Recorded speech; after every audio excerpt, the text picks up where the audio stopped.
Good morning, everyone. Welcome to the Rangers Reviews morning briefing on Thursday, the 8th of February. Myself and Chris Jack here to look back in a little bit more detail on what happened on Tuesday night, some of the key talking points that have arose since then, and of course, start the build-up to the weekend Scottish Cup tie with Ayr. Chris, how are you doing first and foremost?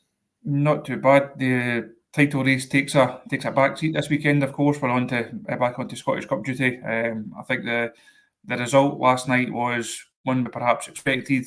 Manner of it, arguably not. But I don't think Rangers will be, as the manager said post-match, as he said a couple of times the last few weeks. I don't think he'll be that fussed about what's going on the other side of the city. It's all about Rangers, all about what Rangers do. I said the weekend should hopefully take care of itself, and then that game against Ross County next midweek. I think everyone's looking forward to that one already, and the chance to go top of the Premiership. So there's plenty to look forward to over the next few days, next few weeks, as always. Yeah, Ross County, who of course have just lost their manager after not very long at all, so maybe they'll have a bit of a new manager bounce. Hopefully not for those from a Rangers persuasion. Just quickly, folks, remember MPH Group are the fantastic people who bring you the morning briefing every single day. If you want to go through some home improvements, they're the people for you. You can also win a free holiday while you're at it. All the relevant links are in the description. And of course, subscribe to the website. If you're watching on YouTube, then please subscribe and give us a thumbs up as well. That really helps. And of course, subscribe to the website. Lots of fantastic content over that way. One of which we're going to start by talking about Tom Lawrence. Chris, he's a player that you've always really liked. He's a player that Derek absolutely loves because he shoots from range. But I thought he had an interesting game on Tuesday night, and I know you and Johnny broke down Tuesday in more detail in yesterday's morning briefing. But today on the website, we have a bit of a look at his role in more detail. And for a bit of context, obviously Tom Lawrence came in as an attacking midfielder, and we've seen him play a little bit deeper at points in recent months. And I thought on Tuesday night we saw that kind of come full circle, and him. He really did start as that deep line midfielder. He was the one who was on the ball, who was getting off the centre backs, and I thought there was just a lot of interesting aspects around that.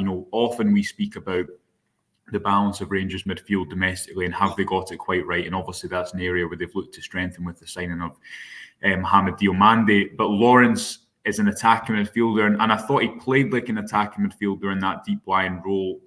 Rangers have not been able to rely upon him at all since he arrived at the club. Chris, he's been one of the bigger earners, and he came at the peak or around the peak of his career to hopefully play a lot of matches, and it's just not worked out.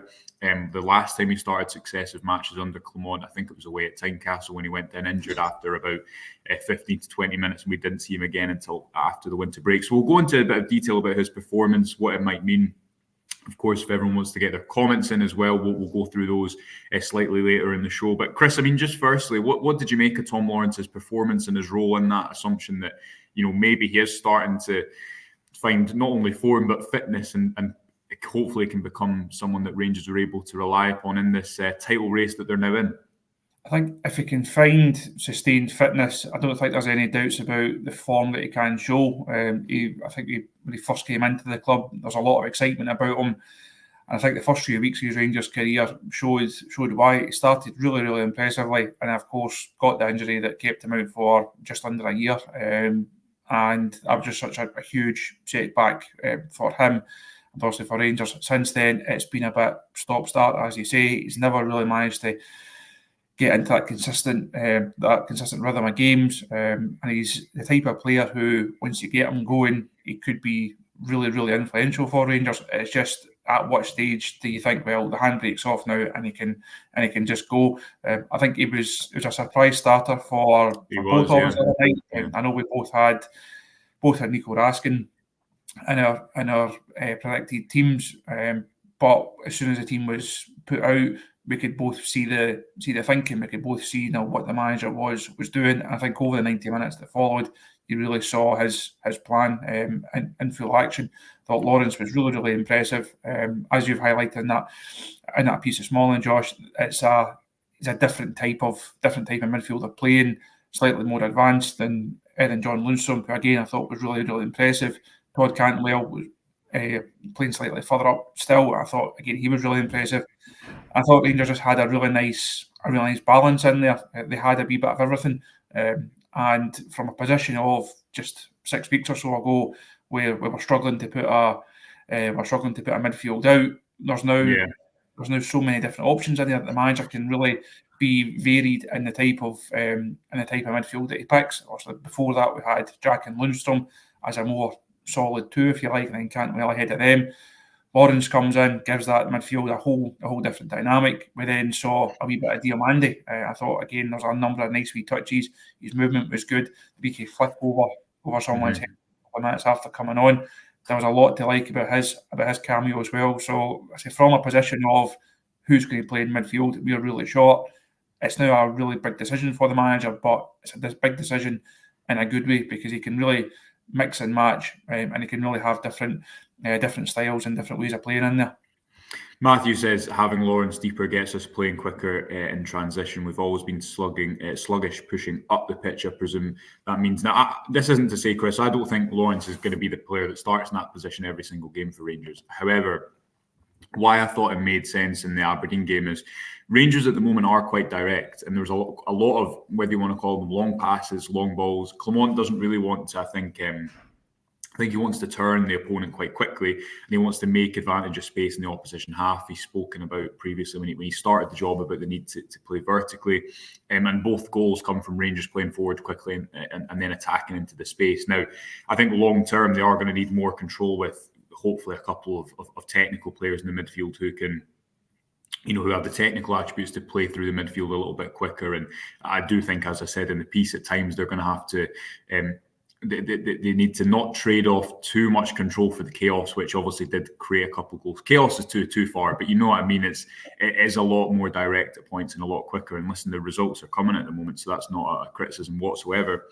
But Lawrence is someone who, when he's on the ball, I don't think he's thinking about ball retention. I think he's thinking about how can I go forward, and how that looked in practice. I think what it allowed Cantwell to do is make those runs beyond Dessers. And I think the first time or Silva eventually for the goal, the first time we saw that was after 4 minutes, and this is highlighted in the piece, and it was when Cantwell got the ball back, but Dessers couldn't quite finish it. And if you look at the move, Lawrence gets it deep, he gets off Suter, he moves over to the left, plays between Matondo and Ridvan, gets the ball, continues forward, and that then allows Cantwell to run off the back. And if you look at what happens with the goal, again, it's Lawrence's higher position as a second midfielder, because he's natural in there, that allows Cantwell to push beyond and make that run. And I think that also ties into what we spoke about after the game, and I know you and Johnny touched on yesterday, Chris, which is that Cantwell seems to be playing that number 10 role a little bit more like how Clement, and as Cantwell spoke about, how Clement wants him to. I think Cantwell's natural inclination is to come towards the ball, whereas at the moment, Clement is clearly asking him to run beyond more, which obviously paid dividends for the goal. But the point is, I think that when Lawrence gets the ball deep, and let's say he plays it as an example in the piece where he plays it out to Tavernier, it's natural for him to then join the next phase. It's natural for him to go and receive with his back to goal or play between the lines, because that's where he'd be anyway. And John Lundstram, to my eye, seemed to be receiving in between the centre-backs a lot less and kind of playing different roles up the pitch as well. Ross saying Lawrence was arguably our best player at the time, the start of his Rangers career under Gio. Comment here from CGM55 saying, not sure where Lawrence playing in midfield leaves Raskin, which we'll get on to. And one here from Maka saying, yes, Lawrence shoots from distance and all players should. Don't know if I agree with that, but fair enough, Maka. You'll either pick up rebounds as we did or deflections. It's a no-brainer. I think there's a tendency as well, Chris, there's two extremities to that debate. Sometimes people think you should only shoot from close range, and obviously the probability is closer than that.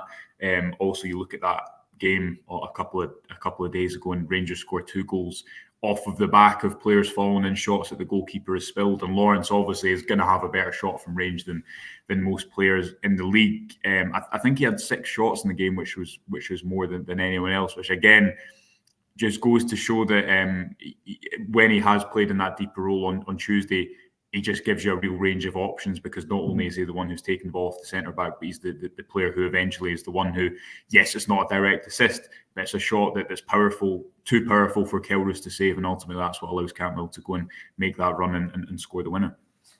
I think there's what he offers you is variety. I know there's lots of comments said about Raskin. I think Lawrence is a different type. I think again what we saw the other night and what we've seen when he has played, it's that, as you outlined, it's that ability to get Rangers up the pitch quickly, and that's not a case of getting the ball and just shelling it. It's playing smart passes into the right areas. It's being able to run with the ball himself and break forward and bust forward, and then either with the ball or without, and add his weight in the final third. I think the shooting from Rangers, like you mentioned at the start, Derek's a big fan of it. I think it makes. Again, it just makes a difference. It offers Rangers something different. That's not to say that everyone, as soon as they get within 25 yards, should be having a ping, because not everyone can do it. Lawrence is one of the more accomplished from that range, and as you say, we saw that from the goal. If Lawrence doesn't take the shot, Rangers don't score that goal. If he decides to play a safer option and put it out wide, Aberdeen then potentially defend that phase of play. So I think I don't see Lawrence being a first name on the team sheet. I think if you're going to pick one midfielder that's going to start every game right now, it's going to be John Lundstram, because again he just offers so much, and he's playing so well at present. He's one of the first names on the manager's list right now. But Lawrence, for certain games, can be such a valuable asset. Would they play him again on Saturday? Probably not. I'd like to see Diomande get a start and really go and get a chance to go and prove himself and really get his first proper taste of Ibrox from the start. You then come to Ross County next week, and it becomes a very difficult decision. If Diomande plays well, he's then got those match minutes under his belt, spent a lot of money on him, a lot of hype about him. Do you then say, well, this is a big game, put him in? He then plays alongside Lundstram.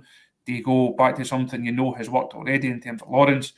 Ryan Jack, we know the manager said he'll miss certain games as they try and work him back up. Does he then come back in? Raskin has missed the last couple. Does he then come back in? So there's plenty of options there, and I think anyone who gets their predicted team right over the next couple of weeks is doing very, very well, because I think it's hard to nail down how the manager will go, because, as I said earlier on, there's just options there, and that's certainly not a bad thing for Rangers. Yeah, and I think we should probably get used to seeing, players aren't going to play out position all the time, but the fact that Clement has changed style of play from the style of play that he assumed at the start of the season, or that was in place at the start of the season. He's spoken routinely about puzzles and trying to piece it together from game to game. You and I, when we were sitting at Zoe at St Mirren recently, and we had no idea how the team was going to line up, Chris. But I guess that's a bit of an asset to Rangers as well. Clement has said he wants to keep everyone fresh, and especially players coming back from injury. Hence some of his rotation. One player I want to talk about, Nico Raskin. I'm just trying to find what Clement said exactly in his press conference, Chris, because he kind of brought it up. He was asked about it toward the end of his press conference, why Raskin did not start. I've got the answer here. What was the rationale behind playing Tom Lawrence over Nico Raskin? You can make a lot of questions about other players. It's what I see in the moment, who is showing the most quality, a difficult choice to make for the moment. There's a lot of competition. Nico comes out of a long-term injury, so he needs to pick up rhythm. This was also a game not to put players in to gain rhythm. I knew it would be a really hard fight, and we had to show a lot of quality by that. The choice of Tom, who played a really good game for me, like he did before. Also, he is someone coming out of injury as well, so that's why when he got tired, I changed him for Dujon. This is the way it's going to be, and will go on until the end of the season. I want every second to have players on the pitch that are 100%, not 90 or 95. So I think that tells you why Nico Raskin didn't play. Chris, as Clement said, maybe not a game to gain rhythm, but you'd imagine he'll start against Ayr at the weekend. As we've kind of discussed in the last couple of weeks, he's a player who probably does need a bit of a run of games. There's a lot more competition now in the middle of the pitch, not least with Lawrence and obviously Jack back fit and Dujon Sterling, but also Diomande as well, who's come in, for what will be a decent fee, and is obviously someone who's come in to play games at Rangers. He's someone who probably he needs a bit of a run of form, Chris. I think it's sort of a year on since he arrived at Rangers. He had that injury, and although people will say rightly that he returned from injury actually before the winter break, wasn't it? But He's not really played successive games much, to my mind, since that, which it maybe explains why Clement didn't want to put him in for the Aberdeen tie. But I know we've touched on it already, but he is someone who probably just needs a bit of a run of games to start showing that consistency. And I guess Cantwell's in that similar bracket where he now is 4 and 5, and it feels like he's really clicking into gear under Clement. And maybe Raskin's just a few months behind that, and again needs that run of games to remind people, certainly in my opinion, how valuable a player he can be for this Rangers team.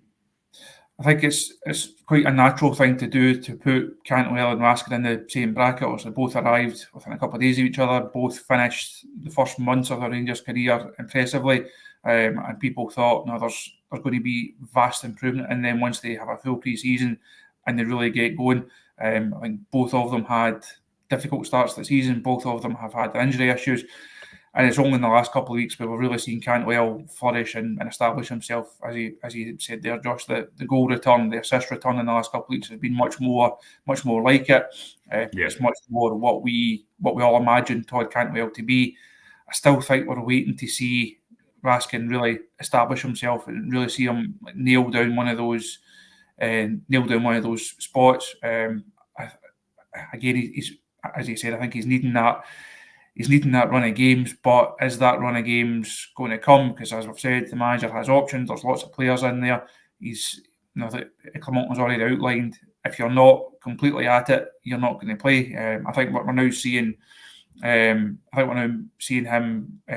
mentioned the fitness issues at the start of the season, but getting everyone at a higher base level, and this mixing and matching, I think, is definitely part of that. He clearly wants people to be at a higher standard, of a higher level of fitness. I think Raskin is perhaps paying the price of that. It's maybe just taking him slightly longer to get up to where the manager wants him to be. But for me, he's still a quality player. There's still improvement in him. I think he can still be an influential part of a Rangers side that's successful. Right now, I think he's maybe he might fall down the pecking order a wee bit, but that's not to say that there's not he still can't have a big part to play over the course of the season. Rangers nut with a great name. I think Raskin is more of a 6. Matthew saying Raskin attempts passes that are creative, however many of them fail. Bob saying Raskin, for me, is more defensive minded. He's a ball winner type for the midfield. Headkeeper thinks Raskin has too many mistakes, and I think you can see from the comments, Chris, he's in that position where he needs to convince people still a little bit, as is the way a club like Rangers and go on that type of run. Wanted to read out this comment here. I know we've spoken about this a fair amount recently, but it's a conversation that won't go away. John Lundstram's contract. Owen says, where are we on a new deal for Lundstram? Surely after his form this season, he needs a new deal. Said recently himself in a press conference that there was talks ongoing, or it was Clement that said that, wasn't it, Chris? Lundstram came in on a good contract. He's now, is he 29 now, I believe, or pushing 30 after 3 years at Rangers, Chris. My take on this is that I still think Rangers have invested in the midfield, and I think it's dependent. I think they still could in the summer. It depends where Clement sees the long-term future of Sterling and how Raskin performs over the next 6 months and where exactly Diomande fits in. If I was to offer one contract to the 5 that are out of contract in the summer, I think it would only be John Lundstram at this moment in time. I don't know if he is going to be someone who always plays in that midfield going forward next season, but what you would say is that so far Clement really likes him, doesn't he? And has played in almost every minute possible. I mean, where do you think we are on that new deal? And do you go along with the suggestion that he probably is a player that would deserve it out of those 5 out of contract at the moment? As far as I know, it's still very much on course. It was after the Dumbarton game that the manager said that he was keen to keep him. I know John has spoken before about being keen to stay. By the sounds of it, it's just a case of finalising the terms on that, and then it's also then up to Rangers when they announce it. I said a few weeks ago, the out of contract players situation and the question came up. And I said, look, I'd be quite happy to wait until the end of the season, even for someone like Lundstram. I don't see there being a clamour for teams coming in to sign him. It's not as if he's a big sellable asset like Morelos and Ryan Kent were this time last year. So I was happy to wait and see how things unfolded. If the manager feels that now's the right time, and the manager feels that he wants to reward Lundstram for his contribution, by all means, go for it, do it. Like you, I'm not convinced he's an immediate starter every game next season. I think right now he is, because he's in good form and he's fit, he's robust. You can rely on him, and his performances merit it. Going forward, I think we will see that midfield evolve once again. Once Diomande gets really up to speed, gets a pre-season. We've also spoken about Raskin, Sterling. Who knows if he's going to be a mainstay, if the manager tries to kind of mould him into that midfield role, which we think he will do, given how impressive he's been. And that's before you then get into Kieran Dowles, your Ryan Jacks, like Bailey Rice trying to come through. There's a lot of moving midfield parts over the course of the summer. Lundstram, I think, is one that's fairly settled, fairly solid. I think he deserves to be part of the squad next season. And fair play to him for turning around his form, because I think at the start of the campaign he wasn't alone, but he was nowhere near the levels that he's hit previously. He's nowhere near the levels that we know he can get to. But since the manager has come in, he's one who has really stepped up, has really moved through the gears. And again, the last couple of weeks we've seen him getting assists. Now the one at Hibs, the one at St Mirren, adding that something different to his game. I wouldn't be giving him 3 and 4 years, but if he ends up getting another 2 seasons, I think he's probably worth it.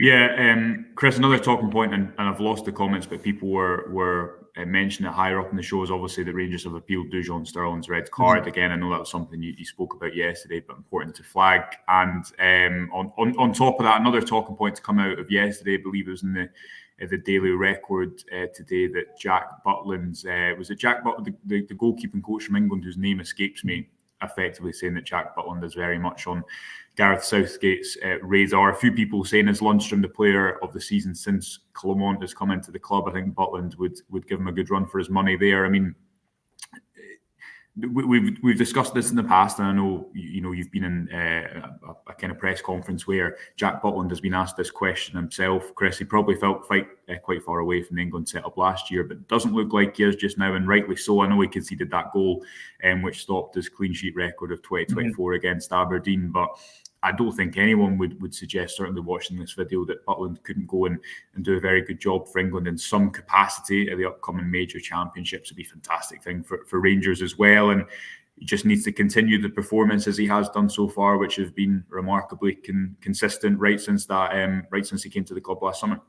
It has been. It was after the St Mirren game a couple of weeks ago. The newspaper guy spoke to him and he broached the question of, where do you see it? And he was happy to talk about it, happy to state his own case, if you like. Not that he has to, because his performances are more than speak for him. It's interesting, those comments from Martin Margetson as the coach has been quoted this morning, saying that Jack's definitely on the radar. He's someone that they've watched all season. They've also getting all the videos down. They're doing all the analysis. They're doing all the reports. And he's someone that Gareth Southgate is obviously aware of, but is certainly keeping on his list. I know when we spoke, I think myself and Derek spoke after the St Mirren game. I said, I think he definitely deserves to be in the conversation. For me, he deserves to be in the squad. I don't think he's going to be a starter. I think it's fairly certain that's going to be Jordan Pickford. He's going to be the England number 1 heading into the championships. Apart from that, it will take somebody very, very convincing to sway me that Jack Butland is not one of the other best 2 English goalkeepers at present. You look at he's playing at a high level. He's already won a medal this season. He's got European football to look forward to. Could potentially be the Rangers goalkeeper that wins the Premiership this season. His level of performance, the consistency of performance, I think the way that he has handled himself off the pitch as well. And we've seen the manager spoke about it, players have spoken about it. You can tell just by when you see him in and around the place, when you speak to him, he's got that presence, he's got that wherewithal, he's got those standards. To be able to come in and replace Alan McGregor in the way that he has done is full credit to him. He's been a brilliant bit of business. He will make Rangers a huge sell-on fee somewhere down the line. Hopefully that's a few years down the line. But over the course of the season, he's head and shoulders as the Rangers Player of the Year. If the awards were being given out just now, he takes every one of them home. There's a argument to say he's the number one player in the country, not just the number one goalkeeper in the country. So for me, he deserves to be in that conversation. It'd be great to see him get in the squad, and I think he thoroughly deserves it. Yeah, world's greatest DJ says Butland deserves his place in the squad. Another comment here saying, how many times have we been upset about a Butland decision or display? None. He's been at Rangers' best signing. I can't think of one off the top of my head, Chris. And Martin saying, if Rangers go deep or go past an English team in the Europa League, can see Jack getting a call up. I mean, I think that was a big factor in Fabio Silva, and who I want to just touch on before we close. Chris coming to the club as well. That place in the Europa League last 16, which gives Rangers a great opportunity of doing something. Just quickly while I see it, Ross says, any idea why I can't watch live on Facebook at the moment? That's an issue our end at the moment, Ross. We are looking to get it rectified. It will always be live on YouTube, so that's the best place to guarantee you can watch the Rangers review, but hopefully we'll have it back on Facebook very soon. But it's our end, not your end, don't worry. Chris, just finally, Fabio Silva. Again, I know it's something you might have touched on yesterday with Johnny. I thought you really saw a player who, just a really good player from the bench, able to, and similar to Oscar Cortez, who he had that really nice moment in injury time as he was trying to wind down the clock, but Silva almost scores from the header. He has a good chance in his left foot as well, after he himself created it running down the left-hand side. Again, what we've said over recent weeks, it looks like Rangers have a really good player on their hands. The goals conversation, I guess it's a good week for that, because Rabbi Matondo scored 2 and Todd Cantwell as well. You know, we spoke repeatedly about, do Rangers have enough goals in that front six? And the fact that those 2 players have stepped up in that in the home game on Tuesday is a positive. I think Fabio Silva should maybe be starting more often than not at the moment. I think he looks like the player in form. Dessers hasn't scored in a couple of games. Obviously had that really good purple patch towards the start of the year. Do you expect him to play against Ayr? And what did you make of his substitute appearance? Because I thought it was just what Rangers needed with the energy and kind of link-up play that he brought them at the top end of the pitch. I thought he was excellent, and I think he showed all the aspects that we believed he would bring to his side. There was touch, there was vision. I know he didn't get his goal, but he had the header that was just by the post, had the shot late on that was just by the post. A couple of lovely wee touches and flicks, and I thought even in the closing stages, like going down into the corner, showed a good game management. Was able to get himself out of some tricky situations. I think coming off the bench, it was just everything that Rangers needed from him, apart from the goal. That's the thing that people will obviously judge him on. But I know he said, actually, the pre-match press conference, like, don't just judge me on goals. He's got work to do in an offensive side. He's got work to do in a defensive side. But I think he's now emerging as the first choice in that number 9 role. But that's not to say that Dessers doesn't have an important part to play. I think Saturday Dessers probably starts. Next weekend or next midweek, it's then Silva then comes in for the Ross County game. So I think it's good to have options. I know we've discussed at length whether Rangers should have had another one or not. They don't. It's the 2 centre options that they've got at present. But I think Dessers has a role to play. But for me, Silva is the main man. He's the one that's nailed down, or should go on and nail down that slot. While we're talking strikers, early plug for a piece I've got coming on the website over the next couple of days, actually looking at the role of the Rangers number 9. I've spoken to a couple of Clermont's former strikers to go into what he expects from someone in that role, how he was able to get the best out of them in terms of his tactical approach being varied. His man management is something that was clear for both of those players, something that the players at Ibrox this season have spoken a lot about. So that's a piece that's coming over the next couple of days. If I don't say so myself, it's definitely worth reading and looking out for. And I say hopefully we'll see both those strikers being in good form, because I know there's goals from other areas of the side. There's so much focus on that number 9. And Rangers really need both these guys to contribute over the next couple of weeks.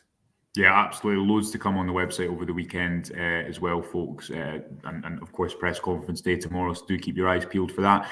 That will do us just now. I'll be back tomorrow morning with Johnny, I believe. Thanks to everyone who's tuned in. Remember to subscribe to the YouTube channel, the members channel, and of course, crucially, the website. Until then, thanks very much for joining us. Thanks to Chris as well. And we'll speak to you tomorrow. Bye for now.